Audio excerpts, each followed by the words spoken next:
पढ़ेंगे देशज शब्द और विदेशी शब्द। देशज शब्द देश धन ज अर्थात देश में जन्मा। जो शब्द क्षेत्रीय प्रभाव के कारण परिस्थिति एवं आवश्यकता अनुसार हिंदी में आए हैं वे देशज शब्द कहलाते हैं। जैसे खिड़की, पगड़ी, डोर, लोटा, थैला आदि। क्या अर्थ हुआ इसका? जो हमारे देश में जन्मा है, देश क्षेत्रीय प्रभाव के कारण परिस्थितियों एवं आवश्यकता अनुसार हिंदी में आए हैं वे शब्द देशज कहलाते हैं। विदेशी शब्द जो शब्द हिंदी या संस्कृत के नहीं हैं बल्कि अंग्रेज़ी, अरबी, फारसी, पुर्तगाली, तुर्की आदि विदेशी भाषाओं से हिंदी में आए हैं वे विदेशी शब्द कहलाते हैं। जो न हमारी हिंदी के हैं न हमारी संस्कृत के हैं बल्कि अंग्रेज़ी, अरबी इन सब से आए हैं वे कहलाते हैं विदेशी शब्द। कौन सा होते हैं विदेशी शब्द? डॉक्टर, तोप, बटन, चाय, कैंची इत्यादि। कुछ प्रसिद्ध विदेशी शब्द इस प्रकार है। अंग्रेजी शब्दों के प्रभाव से आने वाले शब्द जैसे pencil, station, college, cycle, company, television इत्यादि। फारसी शब्द फारसियों मुसलमानों के संपर्क से हिंदी में आए हैं जैसे आदमी, दुकान, चश्मा, दरबार इत्यादि। अरबी शब्द, तुर्की शब्द, पुर्तगाली, फ्रांसीसी, चीनी शब्द, यूनानी शब्द। संकर शब्द क्या होते हैं? दो भाषाओं के शब्दों के मेल से बने शब्द संकर शब्द कहलाते हैं। जैसे फूल, धन, दान। फूल क्या हो गया? हिंदी और दान क्या हो गया? फारसी। तो एक नया शब्द बन गया। कौन सा बन गया? फूलदान। ठीक है। ऐसे टिकट, घर, टिकट अंग्रेजी और घर हिंदी तो टिकट घर। तो जो दो भाषाओं के शब्द से जो शब्द बन रहा है नया वह कहलाता है संकर शब्द। रचना के बनावट के आधार पर रूढ़, यौगिक और योग रूढ़। रचना के आधार पर शब्दों को 3 वर्गों में बांटा जाता है: रूढ़ शब्द, यौगिक शब्द और योग रूढ़ शब्द।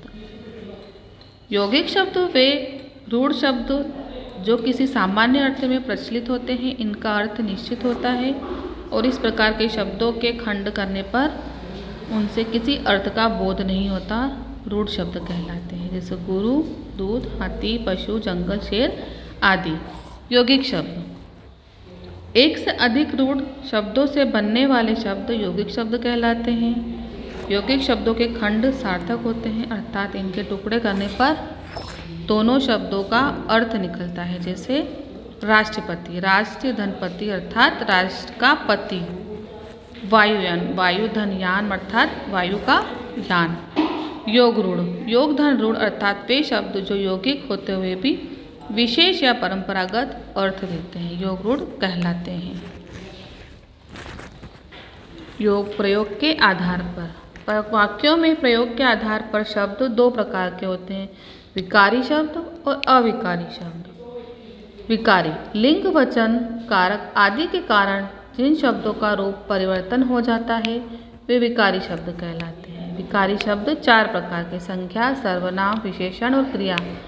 संज्ञा, सर्वनाम, विशेषण, क्रिया हम आगे पढ़ेंगे। अब अविकारी शब्द वे शब्द जो सदा एक जैसे रहते हैं, जिनमें लिंग, वचन, कारक, कारण कभी कोई विकार और परिवर्तन नहीं आता। अविकारी लिंग, वचन, कारक आदि के कारण जिन शब्दों में क्या रूप परिवर्तन हो जाता है। ठीक है।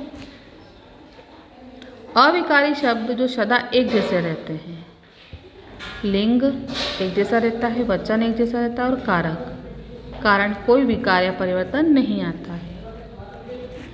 क्रिया, विशेषण, संबंध बोधक, समुच्चय बोधक और विस्मयादि बोधक, ये 4